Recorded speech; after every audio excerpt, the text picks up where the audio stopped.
அம்மா தான். அப்படி திராவிட முன்னேற்ற கழகத்தைச் சேர்ந்த அத்தனை பேரும் தங்களுடைய தாயாக நினைக்கும் திரு தலைவர் ஸ்டாலின் அவர்களை பற்றி தொடர்ச்சியாக இப்படி கூட்டங்கள் போட்டு தமிழ்நாடு முழுவதும் பேசுவது என்பது ரொம்ப நேசத்திற்குரிய ஒரு தலைவரை பெற்ற தொண்டர்கள் செய்கின்ற காரியமாக தான் நான் பார்க்குறேன். எல்லா கூட்டங்களிலும் ஒரு முழக்கம் வைக்கப்படுது, என்னென்னா வெல்வோம் 200 படைப்போம் வரலாறுன்னு. அப்படி ஒரு வரலாறு வந்து படைப்போம் அடுத்த ஆண்டு வரப்போகும் சட்டமன்ற தேர்தலில். அந்த சூழலை நம்ம முக்கியமாக கவனிக்க வேண்டியது, இந்தியாவில் நமக்கு இருக்கிற தமிழ்நாட்டுக்கு ஒதுக்கப்பட்டிருக்கிற பாண்டிச்சேரி உட்பட ஒதுக்கப்பட்ட 40 எம்பி தொகுதிகளில் குறை வந்து விடுமோ அப்படிங்கிற அச்சம் முதல்ல மக்கள் தொகை வாக்கெடுப்பை வச்சு நடந்துடுமோன்னு நினச்ச போது நடக்க வாய்ப்பு இல்லை. ஏன்னா இந்தியாவில் 1973 இந்த எண்ணிக்கை மாறாமல் இருக்குது. அது தெரிஞ்சுக்கணும்ல முதல்ல என்ன வரலாறுன்னு. 1973 மாறாமல் இருக்குது. 2021 வாக்கெடுப்பு கணக்கெடுப்பு நடத்தியிருக்கணும், கொரோனாவால் நடத்தாமையே எண்ணிக்கை குறைஞ்சிருமோன்னு சொன்ன உடனே நம்முடைய முதல்வர் அவர்கள் மார்ச் மாதம் 5ஆம் தேதி இந்தியாவில் இருக்கும் பல்வேறு மாநில முதல்வர்களுக்கும் தலைவர்களுக்கும் ஒரு அழைப்பு விடுகிறார். ஒரு அனைத்து கட்சி கூட்டம் நடக்குது. கூட்டத்தின் முடிவில் தீர்மானம் நிறைவேற்றப்படுகிறது, மற்ற மாநிலத்திலிருந்து எல்லாரும் கூட்டம் நடத்துவோம்னு. மார்ச் 5ஆம் தேதி நிறைவேற்றப்பட்ட தீர்மானம் அன்று வேலை தொடங்குகிறது. முதல்வருடைய வழிகாட்டுதலில் அமைச்சர்கள் அத்தனை பேரும் பல்வேறு மாநிலங்களுக்கு சென்று பல்வேறு தலைவர்களை பார்க்கிறார்கள்.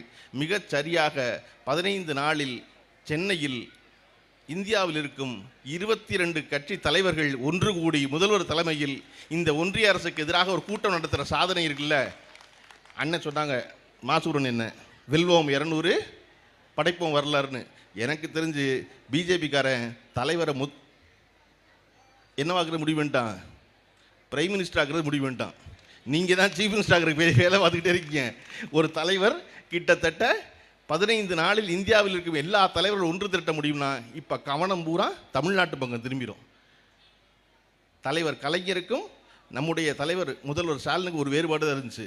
என்ன அப்படின்னா, இதுவரையும் அவர் மொழியாலையும் பேச்சாலையும் எழுத்தாலையும் பெரிதும் கவர்ந்து பெற்ற இடத்தை நம்முடைய முதல்வர் உழைப்பால் பெற்றார். அதை அவரே சொன்னார், நான் என் தலைவரை போல தமிழிலும் எழுத்திலும் பேச்சிலும் சிறந்தவன் அல்ல, எனக்கு தெரிந்ததெல்லாம் உழைப்பு உழைப்பு உழைப்பு மட்டுமேனாரு. அதை செஞ்சுக்கிட்டே இருந்தார். கலைஞரை பற்றி என்ன பேசப்பட்டதுன்னா, இந்தியாவில் கலைஞர் தான் எப்பொழுதும் செய்தியாக இருப்பார்னு, கலைஞர் தான் செய்தியை உருவாக்குவார்னு. அந்த இடத்த எந்த தலைவன் அடையலை. இப்போ அந்த இடத்த தொட்டிருக்காரு முதல்ல நம்முடைய தலைவர் ஸ்டாலின் அவர்கள். கடந்த 10 நாட்களாக இந்தியாவின் செய்தியாக திரு ஸ்டாலின் அவர்கள் தான் இருக்கிறார்கள். ரூபாயின்னு மாற்றின தொடங்கி அனைத்து கட்சி கூட்டம் வரைக்கும். அப்போ இப்படி வேலை செய்கிற ஒருவரை கொண்டாடி பிறந்தநாள் வாழ்த்து சொல்லி பாராட்டுகிறோம்ல, ஏன் இது இவ்வளோ அவசியமாக இருக்குது, ஏன் இதெல்லாம் செய்ய வேண்டியிருக்கு அப்படின்னா, இந்த மாநிலத்தை மதவாதம் பற்றி கொள்ளாமல் காப்பாற்றி கொண்டிருக்கிற ஒரு முதல்வராக இருப்பதால், தலைவராக இருப்பதால் கொண்டாடுறோம். உங்களுக்கு உதாரணம் சொல்லணும்னா, மகாராஷ்டிராவில் அவுரங்கசீப்னு ஒரு செத்து போன மண்ணை நம்மெல்லாம் பழசு படிச்சிருப்போம். அவுரங்கசீப்னு அவர் இருந்த பேரால் அவுரங்காபாத்னு ஒரு ஊர் இருந்துச்சு. அந்த அவுரங்காபாத்துக்கு வந்து பாரதிய ஜனதா கட்சி பேர் மாற்றினுச்சு. பேர் மாற்றினதுக்கப்புறம் அது வந்து சத்ரபதி சாம்பாஜி நகர்னு பேர் மாற்றப்பட்டுச்சு. அதன் பிறகு இப்போ சாவான்னு ஒரு ஹிந்தி படம் வந்துச்சு. அது சிவாஜி, மன்னன் சிவாஜியை பற்றி பேசுனுச்சு. அந்த படத்தை பற்றி, சினிமாவை பற்றி மகாராஷ்டிரா சட்டசபையில் பேச்சு நடக்கும் பொழுது அங்கு இருக்கும் அவுரங்கசீபினுடைய சமாதியை அகற்ற வேண்டும்னு முதல்ல பஜ்ரங் தள்ளும் விஸ்வ இந்து பரிஷத்து பேசுது. விஸ்வ இந்து பரிஷத்து பேசுனா, அப்பா இதெல்லாம் பேசாதீங்க அப்படின்னு சொல்ல வேண்டிய ஒரு மாநிலத்தின் முதல்வர், மகாராஷ்டிராவின் முதல்வர் ஃபட்னாவிஸ், ஆமாம் அதை அகற்றுவோம்னு பேசினார். அகற்றோன்னு பேசினது விளைவாக மகாராஷ்டிரா தன்னுடைய அமைதி குலைந்தது. நாங்கள் ராமர் கோயில் கட்டியதை போல, பாபரி மசூதியை இடித்தது போல அவுரங்கசீபுடைய மசூதியை இடிப்போம்னு சொல்லி மாநிலம் தழுவிய ஒரு போராட்டத்தை விஸ்வ இந்து பரிஷத்தும் பஜ்ரங் தள்ளும் பாரதிய ஜனதா கட்சியின் ஆதரவோடு அறிவிக்குது. இன்றைக்கி நாக்பூர் பற்றி எரிந்து கொண்டிருக்கிறது. அங்கே தடை உத்தரவு விதிச்சிருக்காங்க.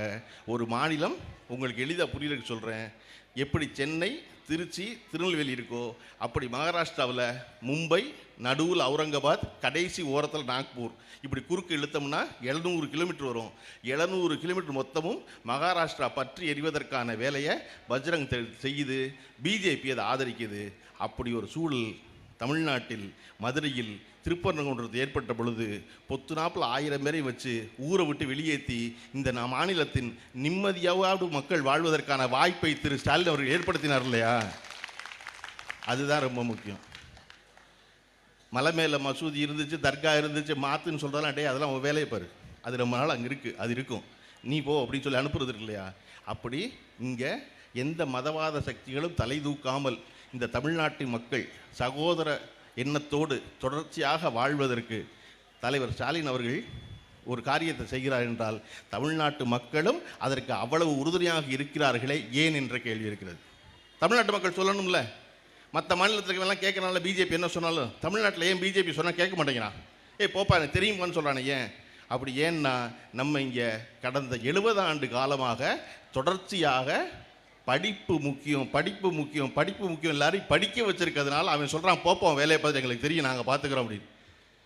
தமிழ்நாட்டில் மட்டும் பாரதிய ஜனதா கட்சியின் எந்த செயல் திட்டமும் செயல்பட மாட்டேங்குது, எந்த துரோக திட்டமும் செயல்பட மாட்டேங்குது, எந்த விஷம பிரச்சாரம் விடுபட மாட்டேங்குது.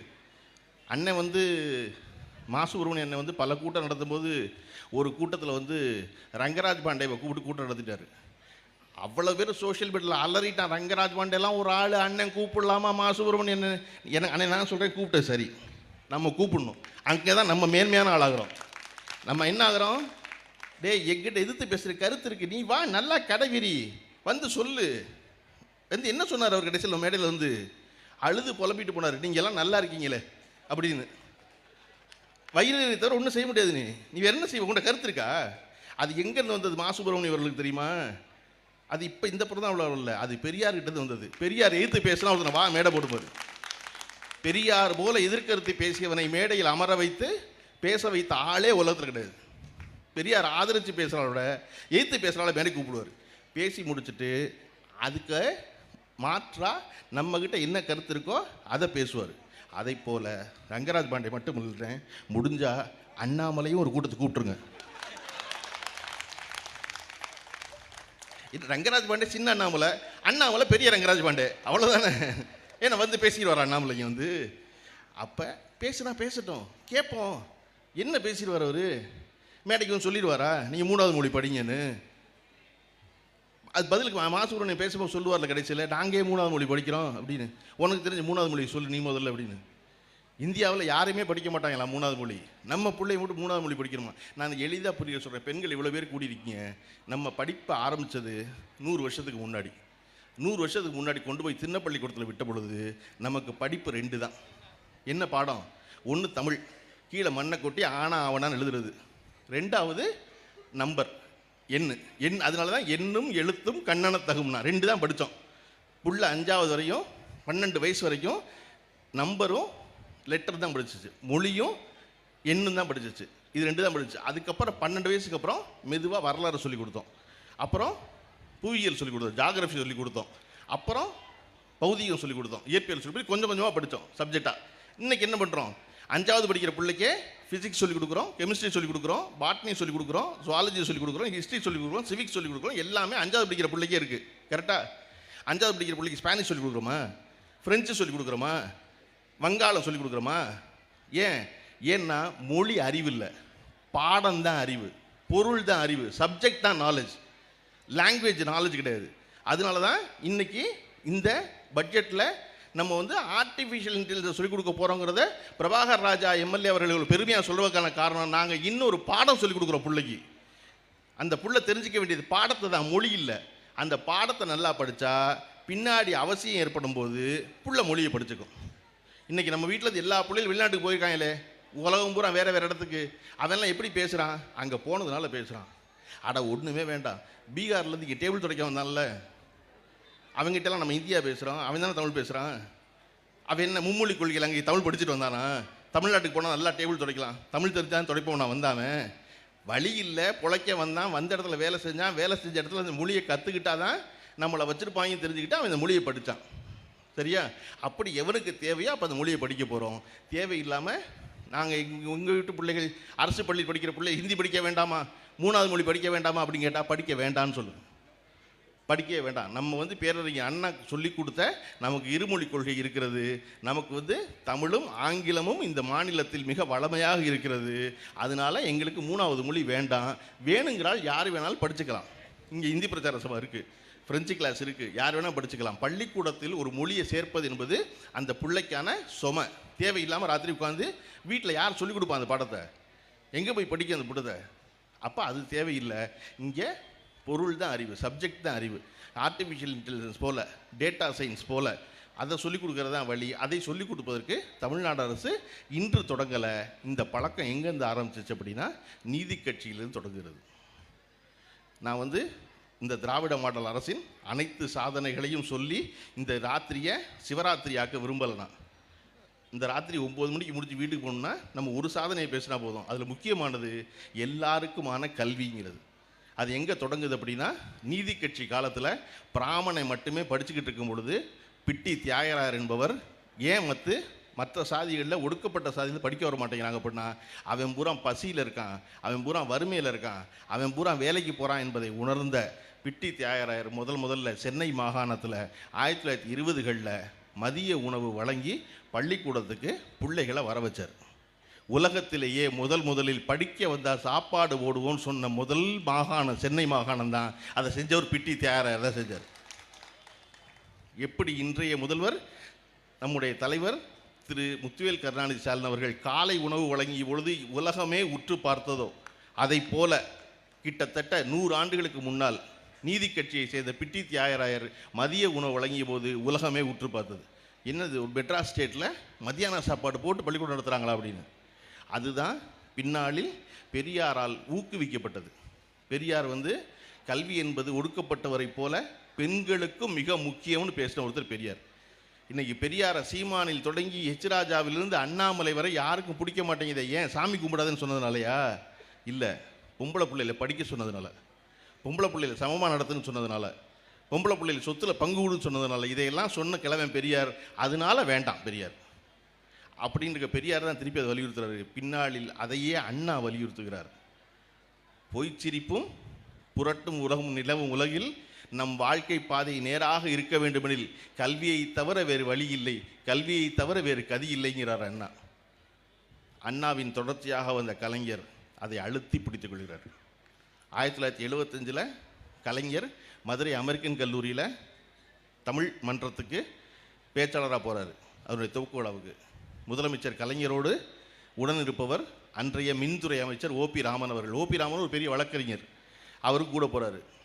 அந்த கூட்டத்தில் கலைஞரை வரவேற்றி பேசிய மதுரை அமெரிக்கன் கல்லூரியினுடைய மாணவர் மன்ற செயலாளர் சொல்கிறாரு, கலைஞர் ஒரு படிக்காத மேதை, கலைஞர் ஒரு படிக்காத மேதை.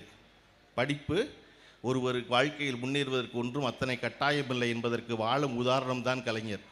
அவர் அடைந்திருக்க உயரம் அளவிட முடியாதது அப்படின்னு சொல்லி கண்ணதாசனுடைய ஒரு பாட்டை உதாரணமாக சொல்கிறாரு. வாழை மரம் படித்ததில்லை, கனி கொடுக்க மறந்ததா, வான்முகிலும் கற்றதில்லை, மழை பொழிய மறந்ததா, கற்றதினால் அறிவு பெற்றோர் 1000 உண்டு, பாடம் படிக்காத மேதைகளும் பாரில் உண்டு அப்படின்னு பாட்டை சொல்லி கலைஞரை கொண்டாடி பாராட்டுறாரு. கலைஞர் பேச வரும்போது சொல்கிறாரு, தம்பி என் மேல் கொண்ட அன்பின் காரணமாக படிக்காத என்னை உயர்த்தி பேசினார், பேசக்கூடாது. உங்களுக்கு யார் தெரியுமா உதாரணம்? யாரை போல நீங்கள் வரணும் தெரியுமா? இந்த உட்கார்ந்துருக்காரு அமைச்சர் ஓபி ராமன், அவரை போல வரணும். அவர் வந்து இந்த கல்லூரியின் முன்னாள் மாணவர், அவர் வந்து மாநிலத்தில் அதிக மதிப்பெண் பெற்று வெற்றி பெற்றவர், அவர் வந்து இந்த மாநிலம் புகழும் வழக்கறிஞர், தன்னுடைய கல்வியின் காரணமாக இன்று அமைச்சரவை அலங்கரித்து கொண்டிருக்கிறார். ஓபி ராமனை போலத்தான் நீங்கள் வரணுமே ஒழிய ஓபி ராமனை தான் வழிகாட்டி எடுத்துக்கணும் ஒழிய என்ன எடுத்துக்காதீங்க. ஏன்னான்னு சொல்கிறாரு, விதி விலக்கு வழிகாட்டி ஆகாதுங்கிறார் கலைஞர். விதி விலக்கு வழிகாட்டி ஆகாது, அதை வச்சுக்காது அப்படின்னு. அதை வச்சுக்கக்கூடாது. ஒரு தலைவன் சொல்லணும்ல, தன்னை புகழ்ந்தா பிடிக்கும்ல, ஆமாம் நான்லாம் படிக்காமல் பிரமாதமாக வந்தவன் ஓபி ராமனுக்கு மேலே நான் தானே சொல்லணும்.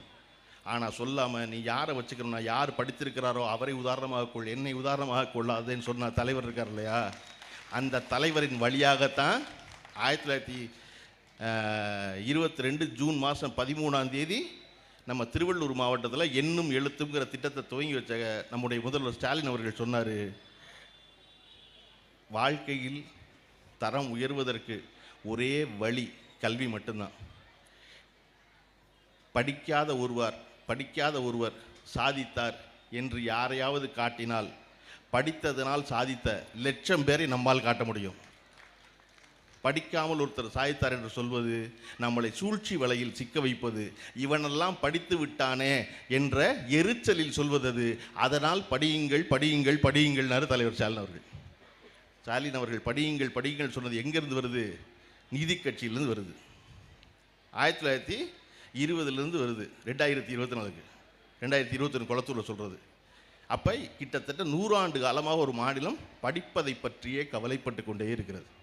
அதிலும் குறிப்பாக பெண்கள் படிப்பதை பற்றி. கலைஞர் அவர்கள் 89 முதல்வராக பொறுப்பேற்றுக் கொண்ட பிறகு 8வது வரை பொம்பளை பிள்ளை படித்தா கல்யாணத்துக்கு 5000 ரூபா கொடுப்போம்னாரு. நிருபர்கள்லாம் கேட்டாங்க, அது என்ன பொம்பளை பிள்ளை யார் கல்யாணம் பண்ணாலும் நீ 5000 கொடுக்க வேண்டியதானே, அதனை 8வது வரையும் படித்தா கொடுக்குறது அப்படின்னு கலைஞர் உடனே சொன்னார். அப்படியாவது 8வது வரையும் பொம்பளை பிள்ளைகளை படிக்க வைப்பீங்களே, அதுக்காக தான் சொல்கிறேன்னாரு. அதன் பின்னால் அது தாலிக்கு தங்கமாக மாறியது. நம்முடைய முதல்வர் ஸ்டாலின் அவர்கள் நினைச்சாரு, தாலிக்கா தங்கம் கொடுக்கறது, இந்த பொம்பளை பிள்ளையிலேயே தங்கமாக மாற்றணும், எப்படி மாற்றுறது இல்லையா? ஒரு தடவை 1 கிராம் தங்கம் 1 பவுன் தங்கமாக என்னென்ன போகிறோம்? ஒரு பொம்பளை பிள்ளை நல்லா படித்து நல்லா வேலைக்கு போய் நல்லா இருந்தால் அந்த பொண்ணு எத்தனை பவுன் தங்கம் வேணாலும் வாங்கிக்கும். அப்போ 6வதுலேருந்து 12வது வரையும் அரசு பள்ளியில் படித்தா அந்த பெண்களுக்கு எவ்வளவு படித்தாலும் எவ்வளவு நாளைக்கு படித்தாலும் படிப்பு முடியும் காலம் வரை மாதம் 1000 ரூபாய் அறிவித்த ஒரே ஒரு மாநிலம் தமிழ்நாடு தான். இன்னைக்கு பெண்களுக்கான பேருந்து பயணத்தை பற்றி அமைச்சர் அவர்கள் புள்ளி வர கணக்கெல்லாம் சொன்னார். நீங்கள் அந்த பேருந்து பயணம் எவ்வளோ பெரிய மாற்றத்தை, அதாவது இத்தனை கோடி பேர் பயணம் செய்கிறார்கள் என்பது வேறு. அந்த பேருந்து பயணம் என்ன மாற்றத்தை தெரியுமா வாழ்க்கையில் ஏற்படுத்தும்? இந்த கேகே நகரில், இந்த எம்ஜிஆர் நகரில் இருக்க ஒரு காலேஜ் படித்த ஒரு பொண்ணு, காலேஜ் படிக்கிற ஒரு பொண்ணு சாயந்தரம் இங்கே இருக்க ஒரு ஃபேன்சி ஸ்டோரில் வேலை செய்யணும்னு நினைக்கிது. வேலை செஞ்சால் எம்ஜிஆர் நகரில் என்ன சம்பளம் கொடுப்பார்? ஒரு ஃபேன்சி ஸ்டோர் கடைக்கார முதலாளி ஒரு 7000 ரூபா சம்பளம் கொடுப்பார், ஒரு 8000 ரூபா சம்பளம் கொடுப்பார். அவ்வளோதான் கொடுக்க முடியும், எவ்வளோ வியாபாரம் நடக்கும். அந்த பொண்ணு இங்கேருந்து கிளம்பி டி நகருக்கு வேலைக்கு போணுச்சுன்னா, பாண்டி பஜாருக்கு வேலைக்கு போணுச்சுன்னா, அதே வேலைக்கு சேல்ஸ் கேர்ள் வேலைக்கு இங்கே 8000 ரூபா சம்பளம், அங்கே 10000 ரூபா ஆயிரும். அங்கே 10000 ஆயிரமா, 2000 கூட கொடுப்பாரு அங்கே இருக்கன்னு. ஏன்னா அங்கே வியாபாரம் கூட நடக்கும், கடை பெரிய கடை, அதனால ஈஸியாக 10000 கூட கொடுப்பாரு. ஆனால் இங்கே இருக்க அப்பா என்ன சொல்லுவார்? சுமதி, நீ எதுக்கு இங்கே எம்ஜிஆர் நகர்லேருந்து பாண்டி பஜாருக்கு போகிற? பஸ்ஸுக்கே 1500 ரூபா ஆயிரும், சரியாக போச்சு, அதுக்கு பேசாமல் இங்கேயே வேலை பார்த்தேன்னா நம்ம அண்ணன் கடை, சீக்கிரம் வீட்டுக்கு வந்தாலும் அடிப்பார். இப்போ பேருந்து இலவசமாக ஓடணுன்னு அந்த பொண்ணு என்ன சொல்லுவானா, அப்பா கூட 2000 ரூபா கிடைக்கும், பஸ்ஸு சும்மா ஓடுது, நான் டீனரில் போய் வேலை பார்த்துட்டு வரேன். அந்த பொண்ணு கிளம்பி டீனருக்கு போவா. எம்ஜிஆர் நகர்லேருந்து டீனருக்கு போன பொண்ணு டீனரோடு நிற்பாளா? டீநகருக்கு போன பொண்ணு அங்கேருந்து அடுத்த வேலை கிடச்சி சென்னையை விட்டு பாம்பேக்கு போக பாப்பா. இதுக்கிடையில் படிப்பு முடியும். படிப்பு முடிஞ்சு அவளுடைய மேற்படிப்பை நான் பாம்பேயில் படிச்சுக்கிட்டே வேலை செய்கிறேன்னு படிக்க பாம்பேக்கு போய் வேலையை பாம்பேயில் பார்ப்பா. பாம்பேயில் வேலை செய்கிற பொண்ணு படிச்சுக்கிட்டே இருக்க, அடுத்து என்ன செய்வா? மேற்படிப்புக்கு அங்கேருந்து ஃப்ரான்ஸுக்கு போவா. அப்போ ஒரு இலவசமாக ஒரு பேருந்து ஓட்டுவதால் ஒரு பெண்ணின் வாழ்க்கை எம்ஜிஆர் நகர்லேருந்து ஃப்ரான்ஸுக்கு மாறிடும். அப்படின்னா அதனால தான் பொண்ணை படிக்கணும், அதனால தான் அதுக்கு பஸ்ஸு விடுவோங்கிறோம். ஏன் பொம்பளை பிள்ளை படிக்கணும்னு அரசு கவலைப்படுது? ஒரு ஆம்பளை பிள்ளை படித்தா அவன் மட்டும் படித்தவனாக இருப்பான், ஒரு பொம்பளை பிள்ளை படித்தா அவன் தலைமுறையே படித்த பிரதமர். பிள்ளைகளை படிக்க வைக்க அவசியம், அது ரொம்ப முக்கியம் இல்லையா? ஒருத்தர் மட்டும் படிப்பதான் முக்கியம். அதனால தான் 6வதுலேருந்து 12வது வரையும் அரசு பள்ளியில் படித்தா மாதம் 1000 ரூபா தர்றோம். சரி 11, 12 படிக்கலை, 10வது வரையும் தான் படிச்சிருக்கோம், டிப்ளமோக்கு தான் போகிறோம், ஐடிஐக்கு தான் போகிறோம் அப்படின்னா பரவாயில்ல. 10வது வரையும் படித்து டிப்ளமோ படிக்க போகிறீங்க, பாலிடெக்னிக் படிக்க போகிறீங்க அப்படின்னாலும் 1000 ரூபா பொம்பளை பிள்ளை படிக்கிற கொடுக்குறோம். எனக்கு எம்ஜிஆர் நகர் மாதிரி இடத்துல பேசுவது என்ன தெரியுமா பெரிய மகிழ்ச்சி? இந்த ஏரியாவில் இருக்க பெண்கள் எல்லோரும் பார்த்தீங்கன்னா ஒரு பழக்கம் உண்டு, பிள்ளைகளுக்கு சோறு ஊட்டுறதுக்கு ரோட்டுக்கு வந்துடுவாங்க. நீங்கள் ராஜாண்ணாமலைபுரத்துலையோ ஆழ்வார்பேட்டையிலையோ பார்க்க முடியாது, ஃப்ளாட்டுக்கு உள்ளே வச்சு அவங்க ஊட்டுவான். ஆனால் எம்ஜிஆர் நகரில் ரோட்டில் வேடிக்கை காமிச்சிட்டு பிள்ளைக்கு சோறு ஊட்டுவாங்க. என்னப்பா பிள்ளைக்கு சோறு ஊட்டுறது, வேடிக்கை காமிச்சு சோறு ஊட்டுற விஷயமா அப்படின்னா அதில் விஷயம் இருக்குது. அந்த அம்மா என்ன பண்ணுவான்னா தன் பிள்ளைக்கு மட்டும் சோறு ஊட்ட மாட்டா, பக்கத்து வீட்டு பிள்ளை பக்கத்தில் சீலையை பிடிச்சி இழுக்கும், அந்த பிள்ளைக்கு ஒரு வாய் சோறு ஊட்டுவாள். கிண்ணத்தில் சோறு கொண்டது தன் பிள்ளைக்கு ஊட்டத்தான், ஆனால் பக்கத்தில் ஒரு பிள்ளை வேடிக்கை பார்க்குது, வேடிக்கை பார்க்குற பிள்ளைக்கு சும்மா விடக்கூடாது, அதனால அதுக்கு ஒரு வாய் ஊட்டுவாள். அப்படி அரசு பள்ளியில் 6வதுலேருந்து 12வது வரையும் படித்தவங்களுக்கு தான் மாதம் 1000 ரூபாய்ன்னு சொன்ன முதலமைச்சர் அரசு உதவி பெறும் பள்ளி இருக்கு இல்லையா, அந்த பிள்ளையெல்லாம் வேடிக்கை பார்த்து இல்லையா, அந்த பிள்ளையெல்லாம் வேடிக்கை பார்க்குது. ஒரு கவலத்தை அந்த பிள்ளைக்கு ஊட்டுண்டு அந்த பிள்ளைகளுக்கு மாதம் 1000 ரூபா பொம்பளை பிள்ளை எந்த பள்ளிக்கூடத்தில் படித்தாலும் பரவாயில்ல கூடு அப்படின்னு. அடுத்து வேடிக்கை பார்த்த பிள்ளை யார்? நம்ம ஆம்பளை பைய. என்னங்க நீங்கள் பொம்பளை பிள்ளைகளுக்கு கொடுக்குறீங்க, நாங்கள் என்ன செஞ்சோம்? அதுக்கு மட்டும் புதுமை பெண் திட்டம்னா நாங்கள் ஆள் இல்லையா, வாங்க அப்படின்னு தமிழ் புதல்வன் ஒரு பேர் வச்சு போன ஆகஸ்ட்லேருந்து ஆம்பளை பிள்ளைக்கும் 1000 ரூபா. ஒரு மாநிலம் தொடர்ச்சியாக படிப்பவர்களுக்கு பணம் கொடுத்து கொண்டே இருக்கிறது, தொடர்ந்து படின்னு. அப்படி படிக்க வச்சதுனால இந்த திராவிட முன்னேற்ற கழக ஆட்சி வந்த பிறகு, இந்த திராவிட மாடல் நாயகர் ஆட்சிக்கு வந்த பிறகு பெண்கள் படிப்பின் எண்ணிக்கையில் 35 விழுக்காடு கூடியிருக்கிறது. 100க்கு 30 பேர் படித்தாங்கன்னா இப்போ 50 பேர் படிக்கிறாங்க. இது கூடியதற்கான காரணம் அவர்களுக்கு ஊக்கத்தொகையாக கொடுத்த 1000 ரூபா. 3.5 லட்சம் பெண்கள் அதிகமாக படிக்கிறாங்க, 2 லட்சம் ஆண்கள் படிக்கிறாங்க. இவ்வளவு பேர் படிப்பதற்கான காரணம் இந்த அரசு அதை பற்றி கவலைப்படுகிறது. உங்களுக்கு ஒரு எளிய கணக்கு சொல்லிடுறேன். இந்தியாவினுடைய மோடி அரசு மொத்த இந்தியாவுக்கு செலவழிக்கிற பணம் 76,000 கோடி ரூபா. 78,272 78,272 கோடி ரூபா. நம்ம தமிழ்நாட்டுக்கு மட்டும் செலவழிக்கிற பணம் எவ்வளோ தெரியுமா?